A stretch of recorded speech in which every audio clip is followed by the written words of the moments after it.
એને કલ્પાંત કરે છે, અરે રે રે રે આવી મેં સુંદર રચના કરી છે, પણ એ રચનાને હવે નિભાવશે કોણ? માની આંખો ભીની થઈ તો માના હૃદયમાં વલોણું શરૂ થયું, વલોણું. રક્તકણ અને શ્વેતકણ બેનું વલોણું, અને એ વલોણામાંથી પવિત્ર અમૃત નીકળ્યું, અને એ ધાવણ પાઈને માએ આપણને સાચી. તો એ માં નજીક છે. હૃદયમાં જો તપાસીને છુપાયેલો ખજાનો છે, તો લઈને લાવ. સત્ય નામના ગુરુથી લાવ લઈ લે. સત્ય એ નજીકથી જ અનુભવાય એવું છે. સત્ય સभी आए सतलोक से, सभी आए सतलोक से, रमते सत की माई, सभी आए सतलोक से, सभी आए सतलोक से. आंखों वीचीने एक सेकंड, सभी आए सतलोक से, सभी आए सतलोक से. एक तेज माथी धीरे धीरे धीरे करना सूक्ष्म रजकणों साथे वीटाई माना રજ સાથે એ તેજ આવી ચડ્યો છે. સભી આયે સતલોક છે, सभी आए सतलोक से. આ તેજમાંથી ઉતર્યા છે. જે તેજને ભગવાન શિવ માથા ઉપર બીજની ઉપર શૂન્યમાં બેસાડી અને એ તેજનું વિતરણ કરે છે. લિંગ દેહ ભંગ દેહ.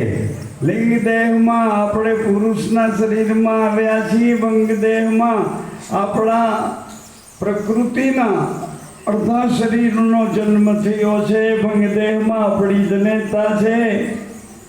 સ્ત્રી જનની માત્ર ભંગ દેહમાં છે. લિંગ અને ભંગના દેહ પછી ભગવાન શિવ અણલિંગી પદમાં બેઠા. ક્યાં બેઠા? अणलिंगी पद. એક ઉત્પત્તિ તમારી આંખોની પાછળ સંકલ્પમાંથી એક ઉત્પત્તિ, બીજી ઉત્પત્તિ વચનમાંથી. જે તમારી પરા બોલે એમ થાય, પણ તમે સાચું બોલતા હો તો કામ ચલાવો, સાચું બોલો એમ નહીં. તમારું જ પોતાનું સાચું છે એમ નહીં.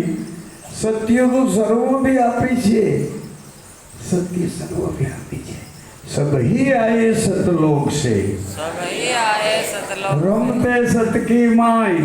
रमते सत की माय. ગુરુ આપણું માથું પકડી, આપણી ડોક પકડી અને લઈ જાય છે. ગુરુ લઈ જાય છે. લઈ જાય છે ક્યાં? આપણને બતાવે છે કે આ એક જબરજસ્ત અવનિ છે, આ સૃષ્ટિ છે. આમાં જો તું ક્યાં હતો?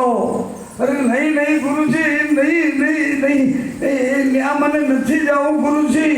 એ તો નકરા પરપોટા છે. એમાં એક પરપોટામાં મને એવા સુવાળા જળમાં પોતે માથે લટકાડી રાખ્યો તો ગુરુજી, મને નહીં નહીં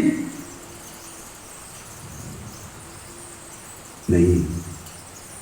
84ના ચક્કરમાંથી છૂટવા માટે આ એક મનુષ્ય અવતાર છે. મનુષ્ય જન્મથી આ 84માંથી છોડાવી શકે, અને એમાં સાચા સત્પુરુષ મળે. એ તમને પોતાના કરે અને પોતે આપણી અંદર સમાઈ જાય. એ આપણને ઓળખાણ આપે.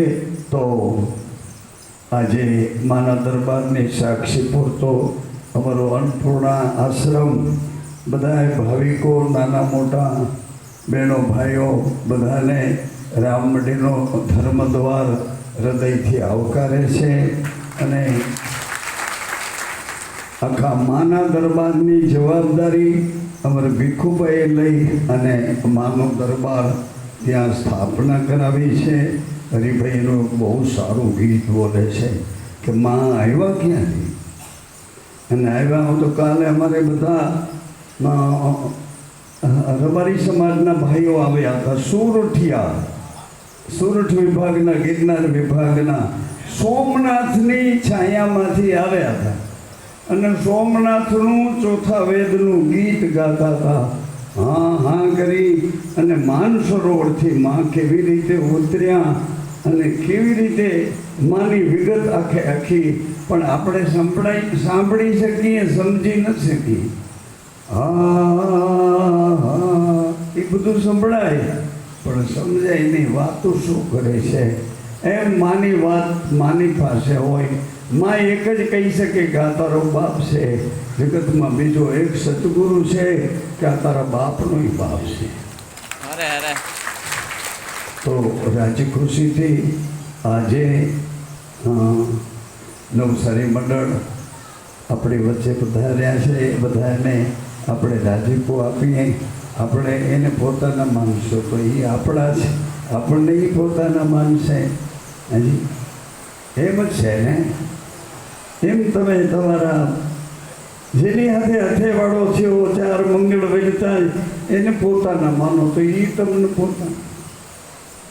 એની માથે સરનામું ન હોય તો એને સત્પુરુષ એના સદગુરુ મળે અને વચનથી એને સાચવે.